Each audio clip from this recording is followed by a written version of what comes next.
It's Tuesday, September 2nd, 2025. Welcome to Make It Make Sense. I'm Grant Herms. Today on this show, you're getting a live, fully unscripted reaction to Donald Trump's press conference this afternoon because it comes at a really important time for Donald Trump because over the weekend, there was a lot of speculation about whether or not the president was healthy. I'll talk a little bit about why here in a minute, about why we were concerned about the president's health, because by even Trump's standards, he seemed to sort of drop off the map late last week and then over Labor Day weekend, only to reemerge today in a pretty big press conference in the Oval Office, which is where he likes to hold these press conferences. He likes bringing people to his turf. I'm also going to talk about what was in that press conference, what it was actually about, because that's a pretty big deal there. And then two huge things the president let slip during this press conference. But first, make sure you are following or subscribe to the show, whatever podcast app you listen to it on. Like, subscribe, hit the bell for notifications on YouTube if you're a watcher there. Sign up for the Make It Make Sense Substack, where I've got brand new content going up this week, including a brand new article going up tomorrow. And as always, share the show on social media. It's Mims News Pod. That's MIMS News Pod, all one word on every platform. I am at Grant Herms on Twitter and Bluesky, and at Grant Herms TV on everything else. All right, let's get to the show. Today's episode is brought to you by Cozy Earth. You know, as we head into this last month of the summer, the school year is on the way, or it started for many of us already, and that means a return to stressful schedules and hectic lives, or honestly, just the news with the way that it's been. If you're like me, you're looking for a way to just unwind. With Cozy Earth, you can transform your space, whatever it is, into an elevated haven where serenity and renewal intertwine effortlessly. I really like their bamboo sheets. They keep me cool, especially in these dog days of summer. And I really like their luxe robe. I'm a robe guy. I know, say what you will, but these are about as good as it gets. I'll even avoid planning things on the weekend just to spend a little bit more time in this robe. Now, Cozy Earth's products are a favorite among many celebrities. Kris Jenner praises their bamboo sheets as her nightly essential, raving about their softness and cooling comfort. And for 7 consecutive years, Oprah has included Cozy Earth on her favorite things list with free shipping on orders over $50, a 100-night sleep trial, and a 10-year warranty. Cozy Earth will bring lasting luxury and comfort into your home. Visit CozyEarth.com and use the exclusive 40% off code for Make It Make Sense, MIMS25. That's MIMS25. It's good for any purchase, and it's the best deal, and it cannot be found anywhere else but here on Make It Make Sense. Now, Make It Make Sense does get a cut of that sale, but, you know, it keeps the show going. It puts you in some new sheets or towels, and it keeps me in my favorite robe. Again, visit CozyEarth.com and use the code MIMS25 for 40% off. Wrap the ones you love in luxury with Cozy Earth. Okay, let's get back to the show. So today, and I mean like 20 minutes ago from when I'm recording this, Donald Trump wrapped up a press conference in the Oval Office that was being watched by hundreds of thousands of people online. But the feed I was watching, which was the Associated Press feed, had about 60,000 people watching, essentially to see if Donald Trump was alive. And I say that because at the end of last week, and then really over the weekend, a story started percolating online, on social media, specifically among left-leaning creators, Democratic-leaning creators, but then also in the mainstream press about whether or not Trump was healthy. You see, for weeks, there had been photos of Donald Trump's hands, bruising on specifically his right hand, that would happen periodically, but right around the same time each month. And then we noticed the White House had been covering up that bruising with concealer of some kind, including today. That was all over his hand.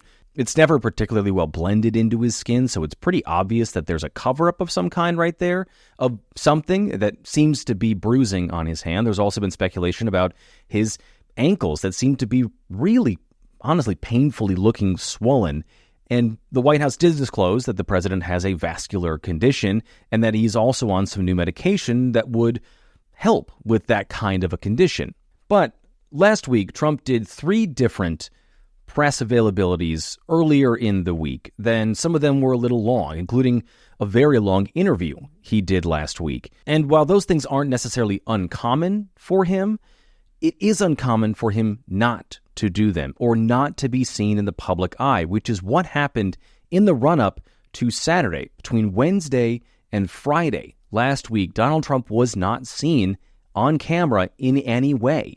And then on Saturday, we got a photo of him, a single photo credited to the White House pool, which is the group of reporters that follow around the president. Usually a pool reporter and pool photographer are one or two people who are responsible for sending out the rest of the White House correspondence group exactly what the president is doing. No reporting spin, just this is what happened, this is where he went, he was spotted here, and then here are some photos of that thing. It's really nuts and bolts stuff just to keep tabs on the president in the press. Well, they put out a single photo of Donald Trump with his granddaughter Kai Trump as they were heading to the national golf course, which Trump owns in Virginia, over the weekend. And a lot of people said that Trump looked pretty rough in that picture. Occasionally, when these things happen, he does look that way. But Trump also hadn't been seen on video and hadn't been seen answering any questions for about 5 days up until today.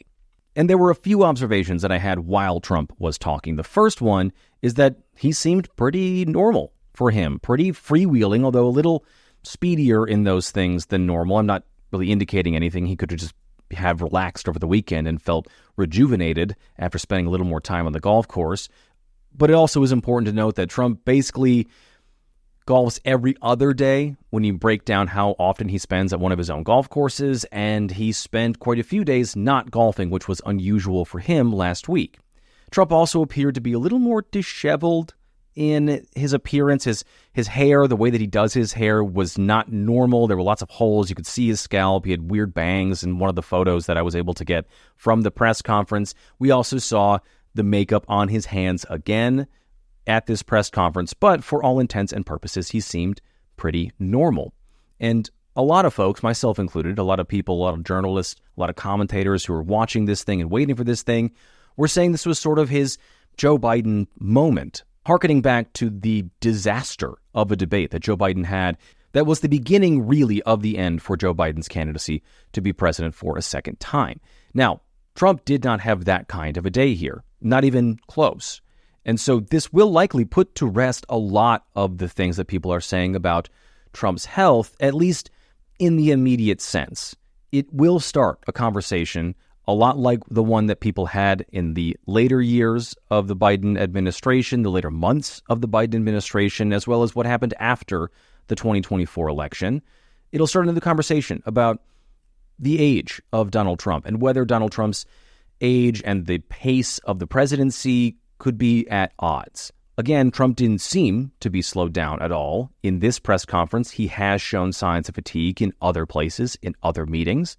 And I will say that as Trump continued to take more and more questions, he did seem to slow down a little bit. And now I know that there are people who listen to this and say, well, why weren't people saying this about Biden when we saw those things happening to Biden? And I will say to that, we did. A lot of people did talk about that. The White House was just protecting Joe Biden then. There's been a lot of good reporting, an entire book written about that at this point. I also think it's worth saying, too, that members of the press, like myself, members in the media, are allowed to learn from our mistakes. Sort of a, fool me once, shame on you, fool me twice, shame on me kind of a thing. If Trump is also exhibiting some of these signs and we have questions about his age and his health and the pace of the presidency, then we should ask the questions now that we didn't ask of Biden because we know better now. But I think it's also worth saying here that in this press conference, Donald Trump was only asked one question about his health. And that was from Fox News' Peter Doocy, an extremely friendly reporter to the president, who asked him kind of an odd question and then did not follow up about his health. People didn't see you for a couple days. 1.3 million user engagements as of Saturday morning about your demise. Really? I didn't see that. I have heard, it's sort of crazy, but last week I did numerous news conferences, all successful. They went very well, like this is going very well. And then I didn't do any for 2 days, and they said, there must be something wrong with him. Biden wouldn't do them for months. You wouldn't see him. And nobody ever said there was ever anything wrong with him, and we know he wasn't in the greatest of shape. No, I heard that. I get reports. Now, you knew I did an interview that lasted for about an hour and a half with somebody, and everybody saw that was on one of your competitors. I did numerous shows and also did a number of truths, long truths, and I think pretty poignant truths. No, I was very active over the weekend. They also knew I went out to visit. So a lot of poignant truths, I guess. And he did bring up the Biden thing, which I just talked about before this video. But then also he said he didn't know about this story online, which is kind of hard to believe given how plugged in and how much time Trump spends online. And then also in the same breath, in that same answer, he said actually he did see that story. So I don't know what to make of that part of it, but that was the only time Trump was asked about his health during the entire press conference. Now, what this press conference was actually about is Trump announcing he's going to be moving Space Command, so the head of Space Force, to Alabama out of Colorado Springs. And this has been a back-and-forth fight since his first term. At the end of his first term, he wanted to move Space Command from Colorado Springs to Huntsville, Alabama, where there is the Redstone Arsenal, where a lot of U.S. space work is done, including things with Jeff Bezos' Blue Origin and Elon Musk's SpaceX. And Trump has pretty good reason for wanting to do this. The first of that is that there have been a number of Department of Defense inquiries or audits done into where might be the best place to house Space Command, because you've got Colorado Springs, which is home to a lot of Air Force military outposts. You've got the Air Force Academy in Colorado Springs. You've got the Cheyenne Mountain bunker that's home to U.S. North Command and NORAD. You've also got the U.S. Air Force Reservists headquarters in Colorado as well. So there are a lot of things around there. And Space Force is sort of a subsidiary branch to the Air Force, a lot like the Marines are technically underneath the Navy, although they are considered their own branch of the military. But like I said, there have been a lot of audits done that say that it would actually save the U.S. government money if they moved Space Force to Huntsville, Alabama, somewhere in the neighborhood of $426 million to $480 million, like Alabama Senator Tommy Tuberville said today during the press conference. Those things are true. There are worries from some Air Force brass that about 1,000 people who are civilians or reservists wouldn't pick up their lives and move from Colorado, where the quality of life is pretty high, compared to Alabama, where it's not very high, although Trump said today that if they don't go, then they'll just be replaced. We'll see what happens to some of those people, but it's pretty clear at this point that Donald Trump is hellbent on moving Space Force to Alabama. There's also a political piece to moving to Huntsville, and Trump even joked about it, actually, in this press conference, and that's that Alabama, and specifically Huntsville, were massive Trump states. And so it's sort of a political boon, I guess, he gets to give, a little political gold star he gets to give to Alabama for voting him in. And people at the time, when Biden didn't move Space Force from Colorado, were saying that, Biden was playing politics with Space Force here, although he was listening to his generals, but then was ignoring this cost-saving number. So it's sort of a tit-for-tat thing. And Trump even joked a little bit about, the 47 points that he won Huntsville by didn't have anything to do with the decision to move this there. But there's also another piece of this, which is it's kind of part of this series of not so covert dog whistles to Nazi propaganda and white supremacy that the Trump administration has been leaning into, specifically when it comes to the Department of Homeland Security. I talked about that 2 weeks ago in the Substack about how they were using some pretty overt Nazi and white supremacist imagery and language in their online posts. Well, Huntsville, Alabama has a pretty ugly history with Nazis, specifically because of something called Project Paperclip, which was when the U.S., after World War II, or near the end of World War II, essentially imported German scientists. The most notable, Werner von Braun, who was the guy who invented the Nazi V-2 rocket, to come in and build the U.S. space program to beat the Russians. And the ugliness of that is that the U.S. government knew that they were protecting Nazis, some of them high up, SS, SA Nazis. And that's a part of this legacy in Huntsville. And so for the Trump administration to move this to Huntsville also blows that dog whistle for the people who are looking for those things right now. But there were also two other big moments in this press conference. The first was this one right here. Make your mind up on Chicago, though? Well, we're going in. I didn't say when. We're going in. When you lose, look, I have an obligation. This isn't a political thing. I have an obligation. When we lose, when 20 people are killed over the last 2.5 weeks, and 75 are shot with bullets. So let me tell you a little story about a place called D.C., District of Columbia, right here where we are. It's now a safe zone. We have no crime.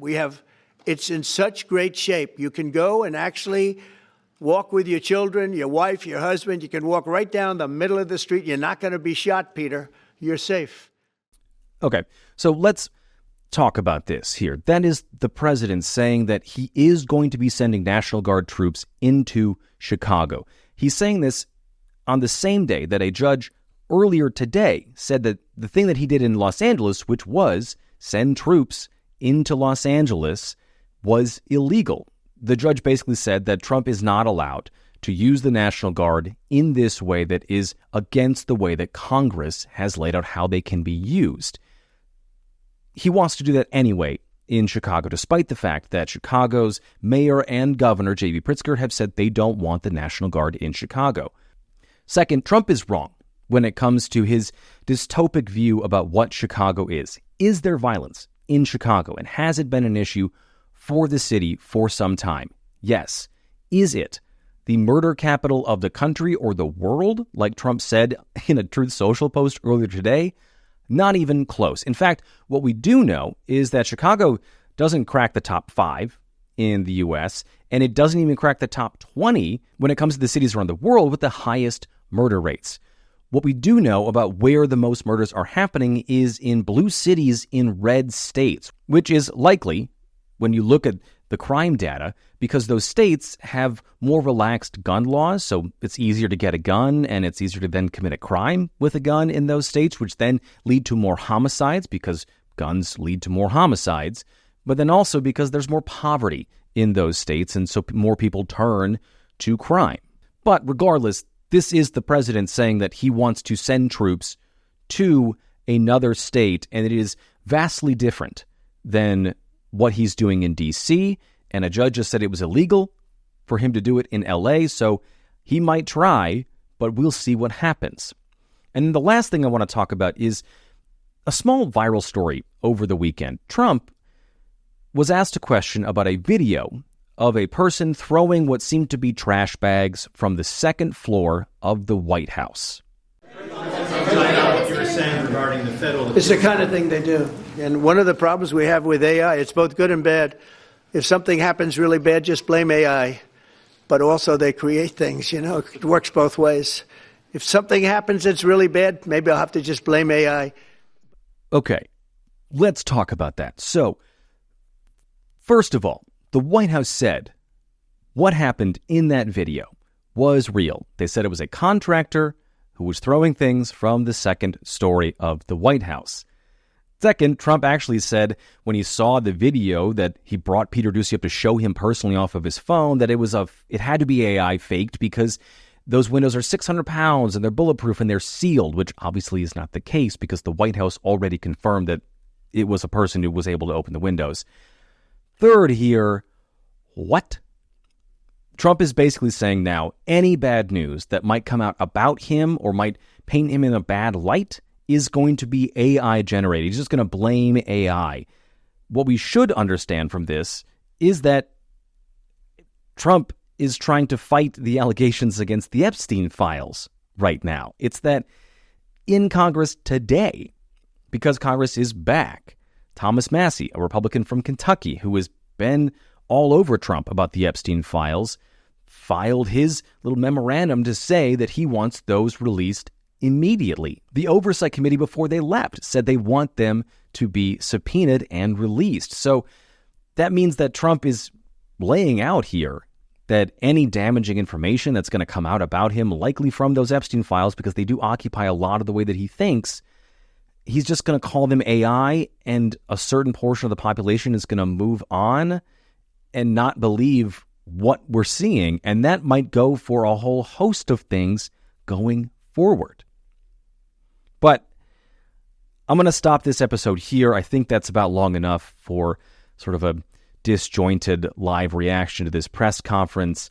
As always, make sure you rate and review the show on whatever podcast app you listen to it on. Like, subscribe, leave a comment below if you're a watcher on YouTube.